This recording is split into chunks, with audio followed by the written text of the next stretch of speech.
to start this off. Welcome to the show. It's not bunch of fucking bullshit. It's not Shut up! I hate you so much. Shut the fuck up, Johnny. Dude, I fucking hate that. Merry Christmas. Welcome to Things I Hate, age 6. It's Christmas. It's Christmas. It's Christmas. We're here. We're queer, and we'll never fear. What's going on with me? Man, I'm always feeling overwhelmed. I'm always overwhelmed, you know? And like, it's hard because it's like sometimes I feel like most of my life, I'm like, okay, let me just I'm trying to get home to do nothing, right? Most of my life is like, I got to get the fuck out of whatever is happening at this moment so I can get back to my house and do nothing. This reminds me of the Tom Segura joke, you know, but it's just like, I'm just trying to avoid. Well, I want to get home to play video games. It's like, well, that's not gonna, what do I actually want to do? Like write comedy and shit. So if I'm playing video games, that's not going to help me write comedy. And everybody needs a break, but I just like, dude, I just like every time I'm out doing shit, like I don't want to be a hater, man. I don't want to be a grumpy old man. I have a podcast called Things I Hate, but I don't want to be a complete hater. I think it's good to vent some shit, you know, but I'm not trying to be ultimate hater. Everything sucks. There's a lot of beauty in the world. I saw this movie Marriage Story and it was awful. You know, it's sad because it's like, I'm sure everybody knows it's been memed on the internet. Scarlett Johansson, Adam Driver. And it's like, you know, sad because they get divorced and it's rough and blah, blah, blah. But at the end, it's like, there's still so much love between them, even though this thing couldn't work out, their relationship couldn't work out. And it's just really beautiful, like how much love they had, even though, you know, it didn't work out. I don't know. People say it's sad and it is sad, but the ending I loved. I thought it was such a beautiful ending. I thought it was really gorgeous. So it's like, there's so much beauty in the world, but I just am constantly feeling like, you know, I'm not trying to be against my fellow man, you know, I'm trying to be with my fellow man, but I feel like every time I step out into the world, I'm like, fuck my fellow man. So I'm trying not to do that, but you know, it's hard when these shitheads on the metro just get off, you know, all the shit that I bitch about on here. That's just so. Anyway, I'm trying to be chill about it, you know, and see myself in my fellow man. But honestly, it's hard in Montreal because, like, I don't speak French that much, you know. So there's a real communication barrier, right, which prevents you from making little relationships in your day where you say hi to the cashier, or you know, give someone a nod on the street or something like that. If you can't speak French, then it's like, it's just, and you know, it's hard inherently. And then there's an extra layer of like anxiety for me on top because I'm like, oh my God, these people think I'm a moron. They can't fucking speak French, blah, blah, blah, blah, you know, and then the anxiety wheel starts spinning out of control, right? So anyway, yeah, not trying to be a complete hater, you know. I love you guys. I love everyone. I think life is beautiful and life is good. I guess I'm just like, you know, I had kind of a hard stretch lately. Work has been pretty hard and I don't even want to get into it, but work has been tough. And then the holidays, like I had 2 weeks off and I'm like, I've been off for about a week, I guess.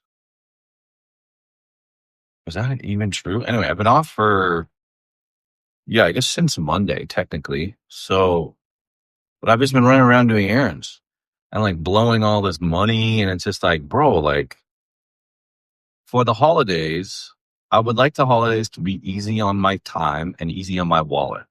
And they are not on both of those. They are hard on time and wallet. You know why? Because everyone takes holidays at the same time. And it's like, I got to see everyone. You know, like my buddy messaged me from Ottawa. I love this guy. He's such a good guy. And, you know, I never see him, but he's a sweetheart. And we were best friends as kids. And he was like, you back home in Ottawa. And I was like, I said, like, yeah, like, let's try to go for a beer. But like, I don't think I'll have time to do that shit. I'm going back with Caitlin. Like, I can't leave her with my parents. I suppose I could bring her, but it's like, she doesn't know the guy. Like, that's going to be weird. So anyway, so it's just like, you're just trying to get it all in, and it's just, always capitalism. Capitalism is always the enemy. I have a bunch of capitalist shit on here today, like capitalist comments. Like, dude, every time I get into a business meeting or like at my company now or any company I'm in at, they're like, gotta have growth. Growth is important. And it's like, why? Fuck growth. Why can't we just have maintain? I don't want growth. I want average. I want default. I want standard. Why do we need growth? Growth is causing AI to wipe out jobs. We don't need growth. We need distribution of wealth. That's what we need. There's so much wealth. We don't need to increase the amount of wealth in the world. We don't need that. Companies don't need to increase the amount of wealth. People don't need to make more money. We need to redistribute the money that exists. That's my shit. It's just so weird. You get in if you've ever worked an office job and they're like, our growth is up. And you're like, okay, I get that that's good for the company, right? Like, the company makes more money, but it's like, you really see it at a small company, right? It's like, at my company, everyone's working really hard and they're working like long hours, and it's stressful and there's a lot of shit going on. And then you get in the meeting and they're like, our growth is up. And it's like, okay, but everyone's working 80 hours. And it's like, I think a lot of people at my company are like, yeah, like, that's rad. But for me, I'm like, I don't want to work 80 hours. So I'm happy our growth is up, but like, but let's just get regular, But then it's like, okay, well, why do we can't have regular? Because then we don't look good for investment. And it doesn't put us in an advantageous position when we have other business conversations. Right. And it's like, well, what are those business conversations? Well, those are to gain new customers or, to gain investors. And it's like, why? Well, for growth. And it's like, what? Like, so there's like this insatiable capitalistic greed that's inherent to the economic system that we're in right now. And I haven't done enough reading really to be saying all this, but it's my impression based on the liberal media I'm consuming, which is mostly in the form of Dungeons and Dragons live action shows like Dimension 20. Shouts out Brennan Lee Mulligan. Capitalism is always an enemy, Laws are just threats made up by the dominant socioeconomic ruling class. That's it, dude. Something like that. Look up the quote. It's fucking rad. But anyway, yeah, it's just like, everybody knows this by now, but there's something broken, where it's like this whole shareholder and why do we need, it's like companies don't, like it used to be like you had a company and the company had a purpose, right? It was like, okay, like I'm Ford, I'm going to make a car that's good so that people can buy good cars. And my whole focus is to make a car that's good, right? To make a good car. That's what I'm there for. And to sell cars, right? Now company's goal is like, no, we need to increase shareholder value. But it's like, that doesn't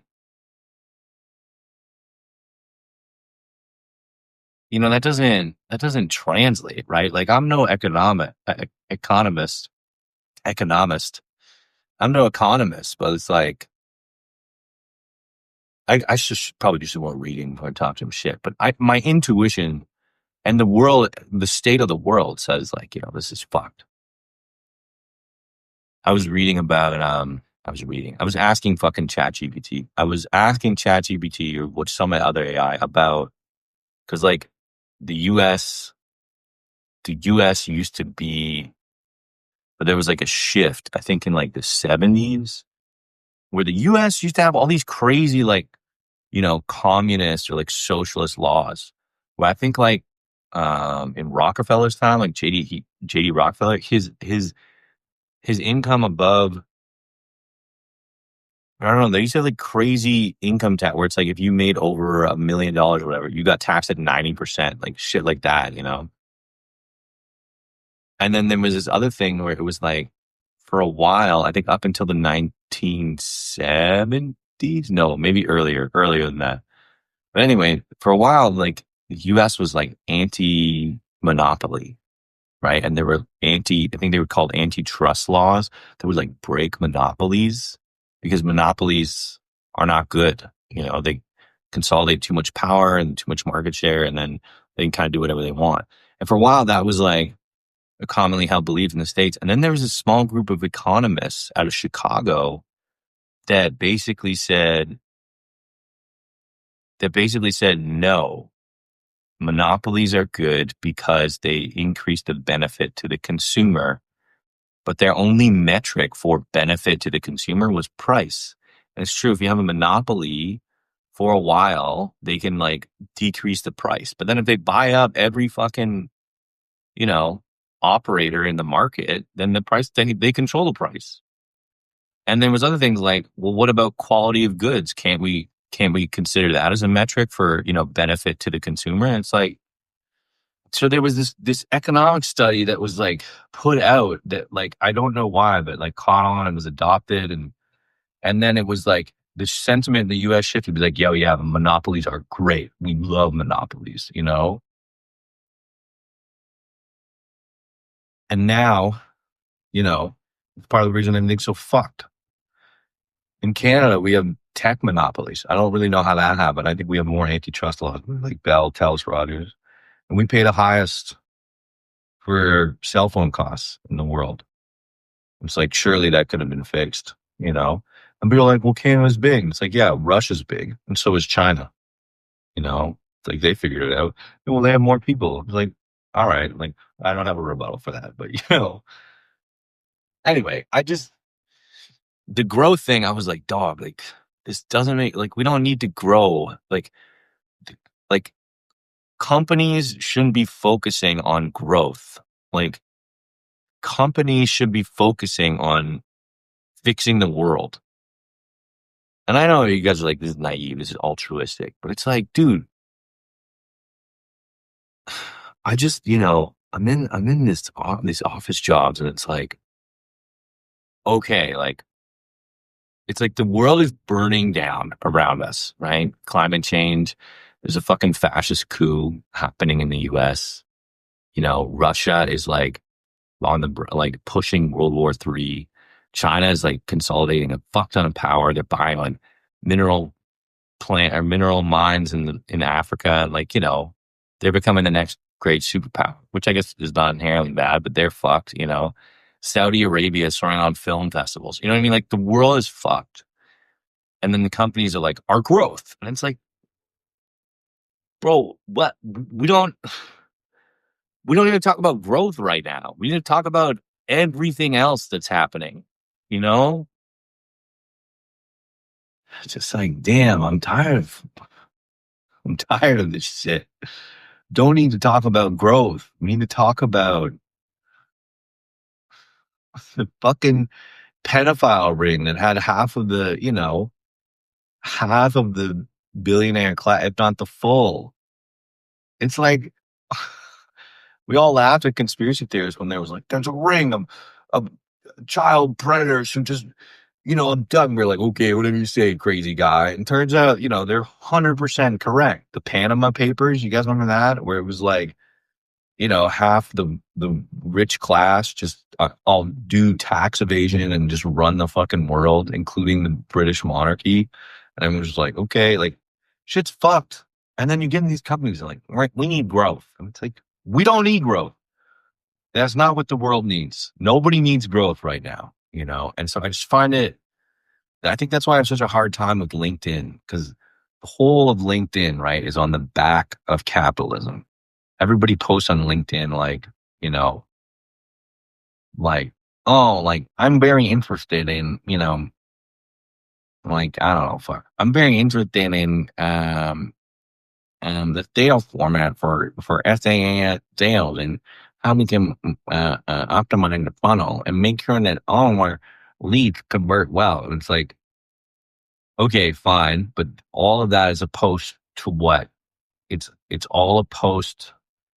Like, you're interested in that because it adds value to the company that would hire you because it could lead to growth, growth.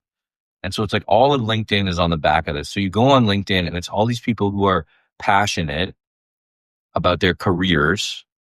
And it's like, their careers for what? It's like the whole corporate thing. It's like so hard because every time you're in a corporate office, you're like, what am I doing? Like, I am furthering this corporation's goal. And it's like, it would even be better if the corporation had like an evil goal. Like, we want to kill the whole world and kill every child in the world, because then it would be like, all right, like, at least it's something tangible. But every fucking corporate, they're like, we want growth. And it's like, oh, that doesn't even like what you fucking, we want growth. We want more. It's so biblically disgusting. We want growth.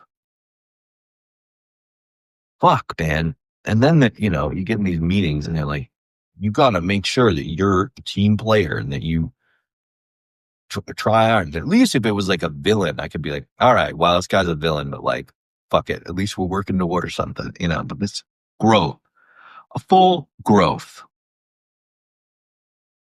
Damn, if it was like, we want to build a great car. Why? For the sake of building cars. And we're only going to sell to about 50,000 people. And that's our whole thing. And we're good like that, And we make really good tire for the cars. Our tires are tight. And, the market for our tires is about 10,000. But those 10,000 people fucking love them. And it's like really important for them, And then now our tires are out of, what's it called? Like, nobody needs our tires suddenly anymore. Damn. Well, I'll have to find a new job or change to do a different thing. I don't know. It's just,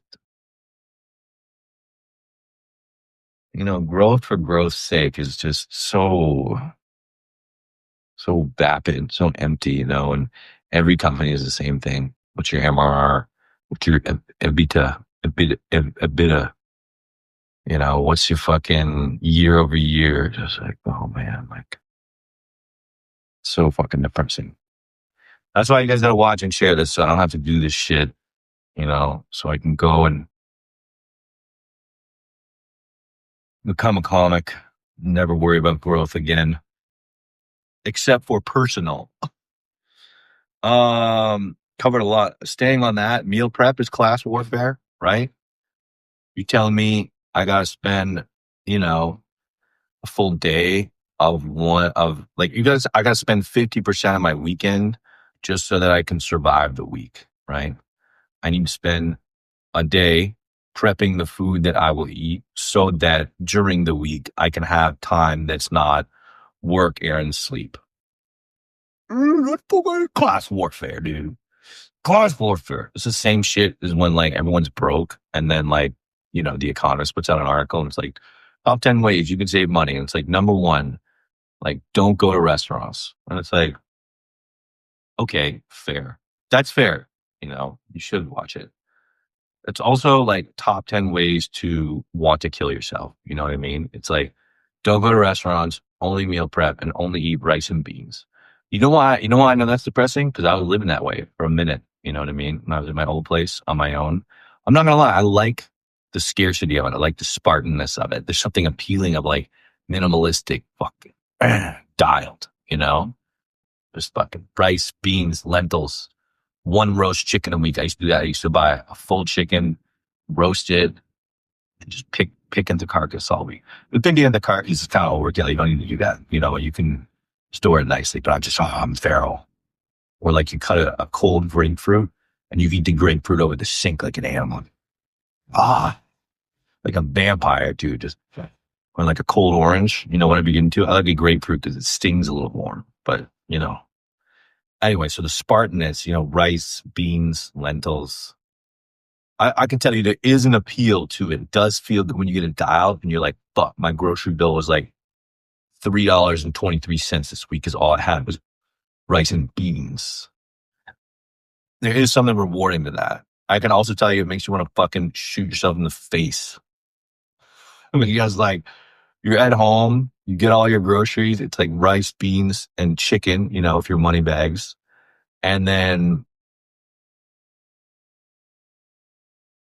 if you're me, you would do that, and then you'd play Super Smash Bros. Melee for like 8 hours. And that was my fucking life for a minute. And then I met Caitlin, and she goes, "Hey, I want you to know this shit pretty depressing." And I was like, "Oh yeah, well, yeah, a little depressing for sure." And then I had started to like live a life.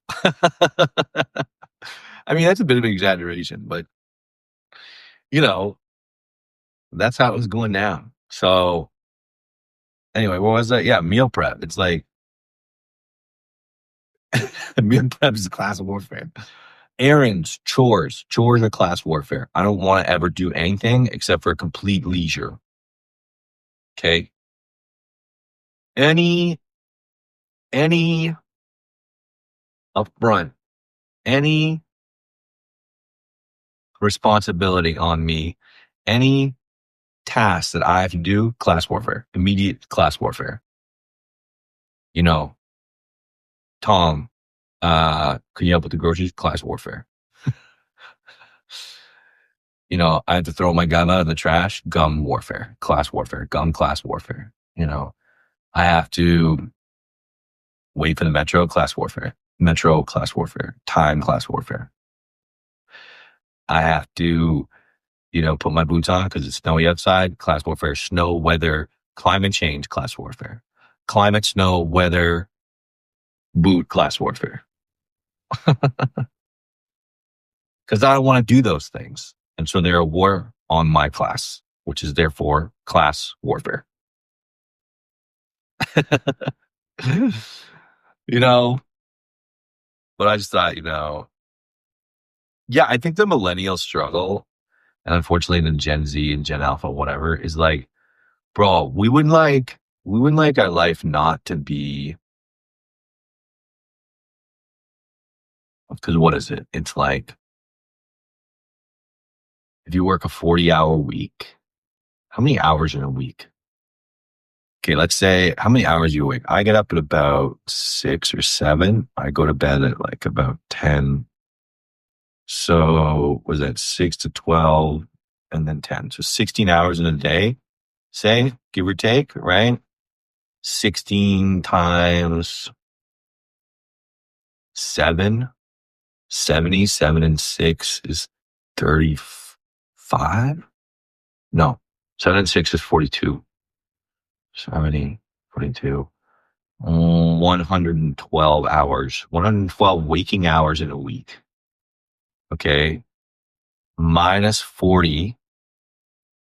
That brings us down to 72 hours in a week. Okay. To do shit.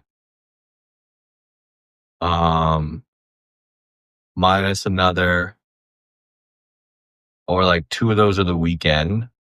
So 16 is a 32, 72. So 40. So you have, this is fucking boring. Anyway, all I'm saying is like, we don't want, yeah,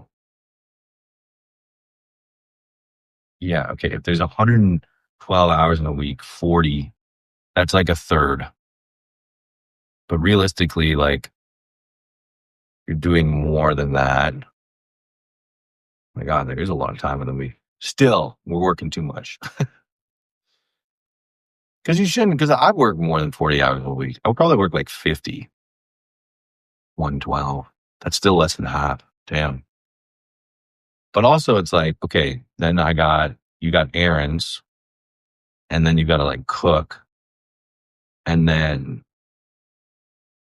yeah, just want more time with myself. or more time to do the things that I'm interested in and not be exhausted, because you do all the work and then you come home and it's like, okay, I got to write. And it's like, bro, I'm gassed. I spent all day banging my face in front of a computer, just trying to figure this whatever shit out. And it's like, anyway, I'm losing the plot here. I lost the plot. Okay.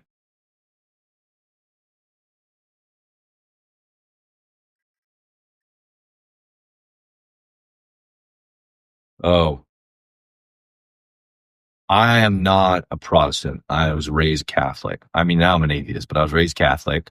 Um, but I know that I'm a WASP, and a WASP is a white Anglo-Saxon Protestant. They're like those, oh, Bernese, we simply must try the bechamel sauce.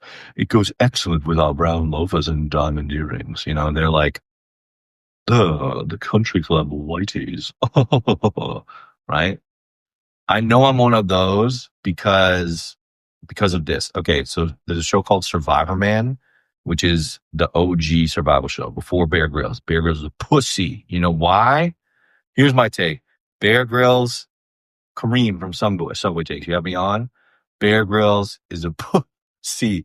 Poor Red Bear Grylls. He's a real nice guy, but he's a pussy, and I'll tell you why. Because Bear Grylls has a camera crew, okay? So when he does his Survivor show, what is it, Man vs. Wild? First of all, he's drinking his own piss, like it's fucking Gatorade. It's like, we all know that joke, right? That's the OG one, like the 2000s memes, right? Car broke down, better drink my own piss. You know what I mean? Classic. Anyway, he's got a camera crew. Okay. What does that mean? All he has to do is worry about surviving and doing his fucking monologues. Easy. Survivor Man is the OG Survivor show. He was on after, what's it called? Crocodile Dundee. But Crocodile Dundee wasn't really Survivor. He was like Animal, or not, what's his name? Steve Irwin. Anyway, Survivor Man would get, like, he would get dropped in the wilderness, and it would be like, I gotta pick this. It would be like, for like all different types of, anyway, he'd get dropped. It was only him. He had to carry all his own camera gear, plus all his survival shit, and do these amazing survival. And it was so sick. But like, for example, let's say he wanted to get a shot of him like walking, like there was one episode where it's like he needed to get a shot of him climbing up like a steep rock face. So he had to set his camera at the bottom of the rock face, climb up the rock face, and then climb back down to get the camera, then climb back up with the camera on his back. All while working on, he's like eating bugs and shit. You know what I mean? If he's lucky, he like catches a fish or like a squirrel or something like that. But like, bro, that's brutal. Meanwhile, Bear Grylls is out here with a whole professional camera team, probably like a fucking helicopter, getting all these shots for free. And my man Les Stroud, fucking homie, is setting his shit up and walking back and forth. I remember in the desert, he wanted a shot of him like walking from far away into Ward. So in the desert, he's sweating, he's all burned. He walks, camera, walks back, walks again to get the shot. It's just like, and he's always holding, and there's like fucking animals trying to eat him and shit. Anyway, he's rad. So Survivor Man is rad as fuck. Going back to what I said, I know I'm a WASP because I'm such a fan of Survivor Man. I checked out his Wikipedia page. I saw he was divorced, and first thing I thought was, that's not very good. Oh, divorce. Guys survived in like fucking tundra, desert, mountain, jungle, volcano, underwater, outer space. Guys survived in all the shit. I saw he was divorced. I was like, oh no, oh Les. Oh, what will your mother say? Oh, dog. That's how I know I'm a WASP, okay? Because I judge the fucking Survivor Man. He's the man. I'm a fan. I'm a fan on Survivor Man because he's always got a plan and he's always ready to stand on business, set up his camera, and deliver the film to the editing man. He's always ready. And I read his Wikipedia and I was like, oh no. Divorce. Oh my God. What will Sally say? Relax, Tom. You know? All right. Finger boo-boos are underestimated. You know, I'm in my chef era, trying to learn chefing techniques. I used a mandolin, sliced my finger. Oh, didn't even slice it that deep, you know, but it was shocking. It bled like a motherfucker, right? Sliced it right on the tip.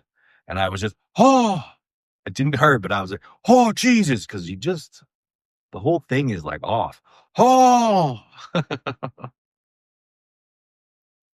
like in a kung fu movie. Oh, anyway, you know, then for about 2 weeks, couldn't fucking do anything. For one, I didn't have good band-aids. We had these tiny strip band-aids. They're like, you know, half a centimeter wide and like about an inch long. Fucking Canada mixing up units every day, you know. Half a centimeter wide, about an inch long. What the fuck am I going to do with those, you know? What is that? That's a bandage for a little baby finger. What is that? That's a bandage for a little, what is this? Bandage for ants? No. You know, what's that for? That's a little bandage for a little, you wrap it around a little, that's like a leg. That's a leprechaun's leg bandage. There we go. A leprechaun's wrist bandage. A little goblin. No, a little gnome. That's a bandage for a little gnome. It would fit on the nose of a gnome nose bandage. Perfect. For me, useless, right? Because I'm not a gnome and my cut wasn't on my nose. It was on my finger. So, you know, I put it on and it would fall off every 3 seconds. I had to get a new nose gnome bandage to put on my finger. And of course, it would fall off because, again, not the appropriate use, you know? So anyway, then anytime I had, shit. And of course, you know, you slice it and there's the skin flap and you try to push the skin flap into the wound so it just hopefully heals up. And then every 5 seconds, you're catching the flap on something. Oh, fuck. Jesus. So finally, you make the decision to remove the flap, and then it's just an open wound. And anytime you touch, you dig in your pocket, fuck, you know? You go to pick up, Christ. You know, you're cutting a lemon, fuck, right? So it's just, I wrote finger boo-boos are underestimated, or maybe correctly. Maybe everyone knows this shit already, but it's just like, you know, and I call Caitlin and I was like, I sliced my finger. And she's like, oh, you got a little boo-boo. And I was like, yeah, I'm basically incapacitated. You know, if this was a Dungeons and Dragons game, you know, cutting your finger could give you the incapacitated condition, which means you can't make attack rolls, you can't make ability checks, you can't perceive enemies. It's a pretty big deal in Dungeons and Dragons. And I'm saying slicing a finger would bring you to that condition. So bad person. You know, you guys know, I got a lot of shame in me, right? And a lot of my default reactions are shame. So shame. Fuck. Fuck. Fuck. I'm gonna do that at all. I can't even say buddy. A person that I know, that I used to know, hit me up and was like, dude, like, oh, so cool to see you doing comedy, you know? And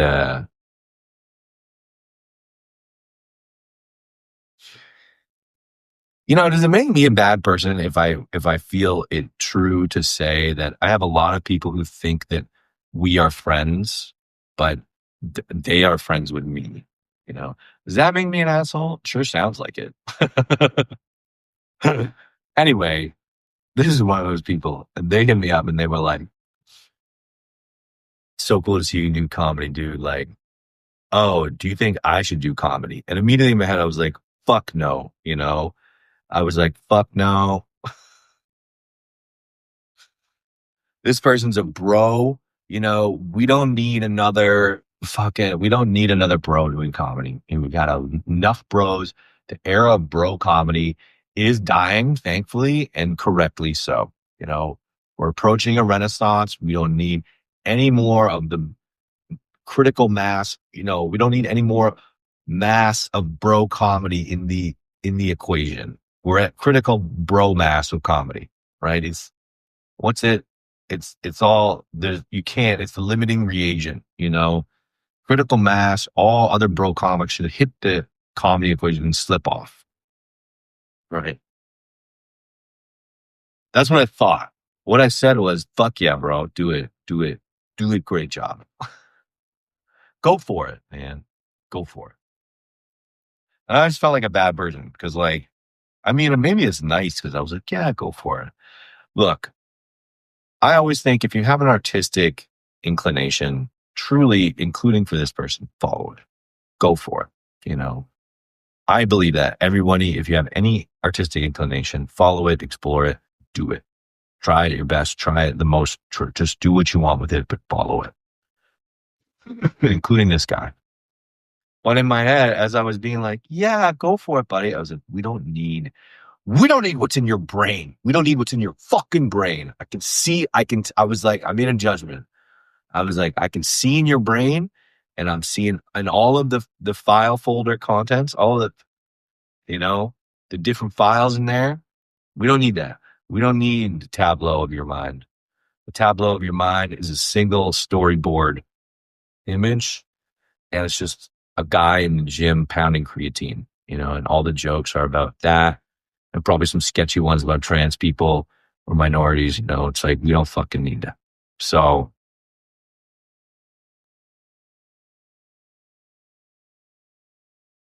too sexy sketch.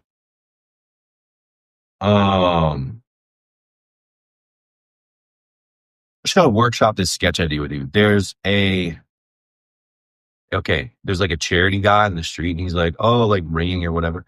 And then a businessman walks in a frame, and he walks by, and the charity guy goes, oh, like, sir, do you have a moment to talk about homelessness or like animal shelters? And the business guy goes, no, I can't. I'm so sorry. I'm really horny. I gotta go. And that's it. And I'm like, it needs something else, right? Like, my other idea was like, oh, no, thanks. I'm really horny. And then as the business guy walks away, his bottom of his body comes in the frame, and his back, and you just sees like an assless chaps on it. Or I thought he could have like a butt plug with a tail on it. The problem with that is that if I want to film this sketch, I need to find somebody who's willing to walk in public with nothing on their bottoms but a butt plug tail. And it's like, could I find a person like that in Montreal? Yes. Would they speak English? Right? And then 3 is like, would I feel safe being around that person? Right? So it's like the funnel gets smaller with each criteria you add. So, anyway, it does kind of sound, I like the idea of somebody like a business guy who's like, no, I'm sorry, I'm really horny, Maybe there's something like he's talking on the phone and he's like really horny. He's like, order 50 pounds of lube. No, that's stupid. Like, order 100 dildos. No, that's dumb. It's like, I can't, I'm sorry, I'm so horny. Who would he be talking to? Maybe like a horny agent, somebody who finds him sex. That's just like a pimp. He'd be talking to maybe not to his pimp, to a pimp. Anyway, I got to workshop that. French Canadian. I was in Texas. I did a show, and I talked about how I'm Canadian. And after, this guy comes up, this fucking Texas bro, right? Fucking Jesus chain, everything. And he goes, oh, what's up, man? Like, 6'7". I'm like, thanks, dude. He goes, yeah, I'm French Canadian too. And I was like, oh, like, ça va? I was like, ça va? And he was like, nah, I can't speak. He's like, I can't speak French. My mom is from there. And I'm like, yo, yeah, guys, French Canadian, his mom's French Canadian. Sure. That's some American shit, Like, I mean, don't get me wrong, we got assholes in Canada too, but I was talking about this with Caitlin. In general, I think Canadians have way more shame than Americans. So we wouldn't do shit like that because that's a kind of embarrassing or shameful to just be like cold, be like, yeah, I'm French Canadian. It's like, okay, yeah, the qualifier is you've never lived there and you were born to a French Canadian mother. So it's like, yes, definitely. And who am I to question identity? No one, because I don't want to get fucking canceled. And if everyone's like, questioning identity, it's a big deal. The point is, you shouldn't really lead with like, I'm French Canadian if you're going to follow it up with, I don't speak any French, right? It's like, be like, yeah, I have French Canadian heritage, but like, I'm from Texas. Give me a bit, because, I'm French Canadian. Oh, like, just bonjour. What the fuck did you just say? It's like, bro, you can't do both, I'm French Canadian. Oh, hello, salut. What the fuck did you say to me? It's like, dog, you gotta in Texas, full blown. Oh yeah, I'm French Canadian too. Oh, bonjour, salut. Oh no, I don't speak French. I don't fucking understand that shit. And you're like, okay. I was just like, all right. He was with a girl, and I think even the girl was like, bro, what the, he was a bit, he looked like he had done whippets, is all I'm going to say. Mom, email. Oh, I don't know. This is a quick thing to end on. I got that. If you see me do stand up, maybe you see me do that joke where it's like, I was on a date with a short lady and she choked me, and I was like, yo, don't fucking do that. I don't like that. I have a joke about that where I was with this little lady and she choked the shit out of me. And it was like, yo, like, I had to like rip her hands off my throat. She was crazy. It was weird. It's like, look, there's no king shame. If you want to choke or be choked, like rock and roll. But I was literally like, yo, I was like, dog, like, I had to remove her hands from my throat. The joke is kind of like, it's fine because she was tiny, so I could have fucking thrown her out a window. You know what I mean? So I thought it was funny that this little lady was just like, fuck it, I'll kill you. She was really short. And she was like, oh, fuck it. It's like when, your little nephew is like, I'm gonna tackle you and beat you up. You're like, all right, whatever. You're like, okay, buddy, And it was like that. But it was a little more, I was in a compromising situation. So it was like, hey, like, it's fine, but get your fucking hands on me. So anyway, I told that joke when my mom was in the crowd, and the next day she emailed me and she was basically like, did you really get choked? Did my little baby get choked? And me and Kaylin had a laugh about it. I don't know. Yeah, I don't know. It was just, why is it funny? Because it's like, my mom is concerned. I don't know why it's funny. There's something there. You guys tell me why it's funny. Anyway, that's it. Love you guys. I hope you have a great break. Happy holidays. And I hope you fight the capitalist war machine. Me and Caitlin just watched one battle after another last night. It was fucking rad. You guys should definitely watch it. It was rad as hell. It's a really, really good movie. Yeah, some sick movie recs for you guys. Marriage Story, I loved. It was beautiful. I loved it. If you haven't seen it, check it out. I think it won a bunch of awards and it's memed. It's top tier. One battle of another after another, top tier. Amazing. Dallas Buyers Club, I just watched it for the first time last night. It obviously won a bunch of awards too, but it's crazy. And everybody knows it. But the physical transformation that Matthew McConaughey went through is shocking. It's wild to see. So definitely check that out. 3 banger movies that I've seen recently for you guys. Maybe I'll get a fucking Letterboxd, start ripping it. Love you guys so much. Happy holidays. Goodbye.